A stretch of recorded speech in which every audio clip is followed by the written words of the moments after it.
नमस्कार मित्रांनो, तुम्ही बघू शकता आता स्लरी सोडायला ह्या शेतकऱ्याकडे ना आपलं ट्रॅक्टर नाही, पण लाखो रुपयाची बैल जोड आहे इथं. आणि आपलं बैलापासून त्यांनी स्लरी सोडा डाळिंबाची बाग असल्यामुळे आता प्रत्येक कामाला बैल असताना ट्रॅक्टर लागेल म्हणून नाही ना, हिने बघू शकता बैलगाडीचं स्लरी सिस्टीम केली बघा. ते आपले मागं टाकी ठेवायची. अजून याला जोडलेलं नाही मागं. हां जोडलं म्हणजे एक नंबर होतं. इथे एक बादली लावायची, इथे एक बादली लावायची हां आणि दोन्ही साईडला दोन बायका घालतील आपल्या निवांत. नाही ट्रॅक्टर सारखं. आणि ट्रॅक्टरला कसं सारखं सारखं ब्रेक मारायला लागतो, तसं तुमचं कसं आहे बाबा.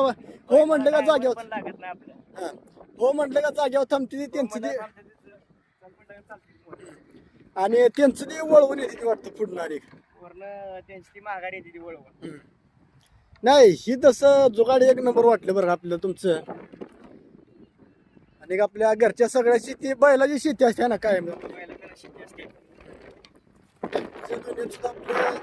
आपल्या जुन्या टाइम मध्ये बैलाची शेती चालू आहे म्हणायचं. झिरो बजेट मध्ये चालू. हा झिरो बजेट मध्ये आपलं. आणि आपलं बैल रानात फिरला म्हणजे रानात सोनं पिकतंय म्हणायचा. तर ही बघा स्लेरी सुद्धा चालू आहे नियोजन. आता हे आपला ड्रम आहे. स्लरी सोडून आलो या. हा खालच्या झाडांना सुटली स्लेरी. आपल्या त्या प्लॉटला सोडून आलोय आता. आता इथं बॅरल बारा फवाऱ्याला. फवाराला बॅरल बारा होता याला. तर बघा मित्रांनो कशा प्रकारे नियोजन आहे एका शेतकऱ्याचं बागेत. ही त्यांची बैलजोड आहे पुढं. आणि हे आपलं त्यांनी आता हे प्लॉट धरला आहे. तर नवीन नुसता तर थोडा बारीक बारीक आता कळीत आहे थोडा.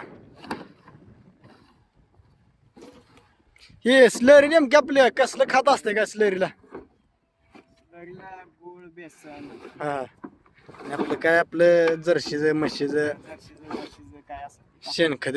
शेणखत. स्लरीचा रिझल्ट आहे का हो. रिझल्ट आहे भरपूर. म्हणजे आपलं लिक्विड सोडण्यापेक्षा आपलं नॅचरल पद्धतीने घरच्या घरी आपलं स्लरीचा उपाय भारी आहे. आणि हे आपले असे ड्रम ड्रिप पेक्षा हे आपलं बरं पडत असला. आणि ह्यानं म्हणजे आपलं खत डायरेक्ट झाडाच्या बुडात जात असेल काय आठवड्याला. ड्रिपनं म्हणजे फक्त पाणी औषध जातंय म्हणायचं. चालतंय, धन्यवाद आम्हाला माहिती दिल्याबद्दल.